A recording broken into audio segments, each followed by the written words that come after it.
আজ আকাশটা হয়তো একটু বেশি মেঘলা, আজ গ্যালারির সেই পরিচিত গর্জনটা নেই। আজ আমাদের প্রিয় টাইগারদের জার্সিটা বিশ্বকাপের মঞ্চে দেখা যাচ্ছে না। হ্যাঁ, একজন বাংলাদেশি ক্রিকেট ভক্ত হিসাবে বুক ফেটে কান্না আসছে, গলাটা বারবার ধসে আসছে, কিন্তু সেই কান্নার ভেতরেও আজ এক অদ্ভুত তৃপ্তি রয়েছে। আজ আমরা হেরে যাইনি, বরং আমরা জিতেছি এক অনন্য আত্মসম্মানের লড়াইয়ে। আমাদের ক্রিকেট ইতিহাসের পাতায় আজকের দিনটি হয়তো শোকের হয়ে থাকবে, কিন্তু সাহসিকতার ইতিহাসে এটি স্বর্ণাক্ষরে লেখা থাকবে। মনে পড়ে 1999 সালের সেই মে মাসের দিনটির কথা। স্কটল্যান্ডের সেই উইকেট শাহরিয়ার হোসেন আউট হওয়ার পর আকরাম খান যখন প্রথম রানটি নিয়েছিলেন, তখন গ্যালারিতে থাকা প্রতিটি বাঙালির মনে হয়েছিল আমরা বিশ্বজয় করে ফেলেছি। গত 27 বছর ধরে আমরা কেঁদেছি, হেসেছি, বৃষ্টির মাঝে ভিজেছি, গ্যালারিতে দাঁড়িয়ে চিৎকার করেছি। 17টি বিশ্বকাপ আমরা মাঠে মাতিয়েছি, কিন্তু আজ আমরা নেই। অথচ আমাদের না থাকাটা কোনো পারফরমেন্সের কারণে নয়, আমাদের না থাকাটা মাথা নত না করার কারণে। সংকট ও খেলোয়াড়দের নিরাপত্তা, সবাই বলছে ক্রিকেটের কথা, রানের কথা, উইকেটের কথা, কিন্তু কেউ কি ভেবে দেখেছে আমাদের মোস্তাফিজের কথা, আমাদের খেলোয়াড়দের নিরাপত্তার কথা? আইপিএল থেকে বাদ পড়ার পর যেখানে নিরাপত্তার সংখ্যা ঘনিত হয়, সেখানে বিসিবি কি তার সন্তানদের আগুনের মুখে ঠেলে দিতে পারে?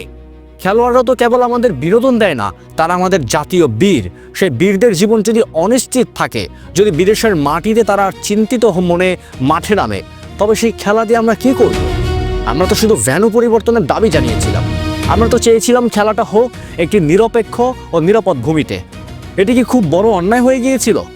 এটা কি এমন কোনো আবদার ছিল যার জন্য একটি দেশকে বিশ্বকাপ থেকে বঞ্চিত করতে হবে? আজ বড় কষ্ট হয় আইসিসির দ্বিমুখী নীতি দেখে। অন্য কোনো ক্ষমতাধর দেশ যদি এই দাবি করত, তবে হয়তো নিয়ম পাল্টে যেত রাতারাতি। কিন্তু আমাদের বেলাতেই কেন যত কঠোরতম? আজ প্রমাণ হয়ে গেল ক্রিকেট নিয়ন্ত্রণ সংস্থাগুলো কার ইশারায় চলে। আইসিসি আজ যেন একটি নির্দিষ্ট শক্তির পকেট বন্দী।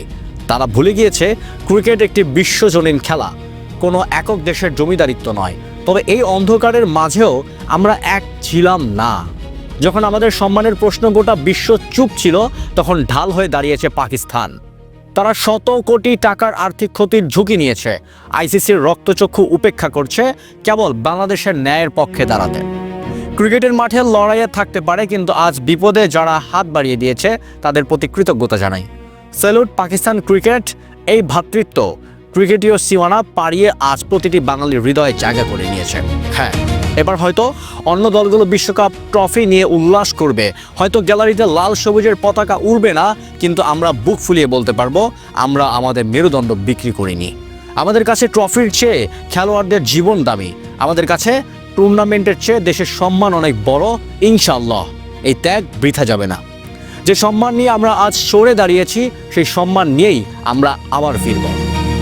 অন্ধকার কেটে যাবেই, আর সেদিন বিশ্ব দেখবে বাংলাদেশ শুধু ক্রিকেট খেলতে জানে না, বাংলাদেশ মাথা উঁচু করে লড়তেও জানে। আজ এই পর্যন্ত, দেখা হচ্ছে পরের ভিডিওতে। সেই পর্যন্ত ভালো থাকুন, সুস্থ থাকুন। সম্পূর্ণ ভিডিওটি দেখার জন্য ধন্যবাদ। শেয়ার করে দিবেন।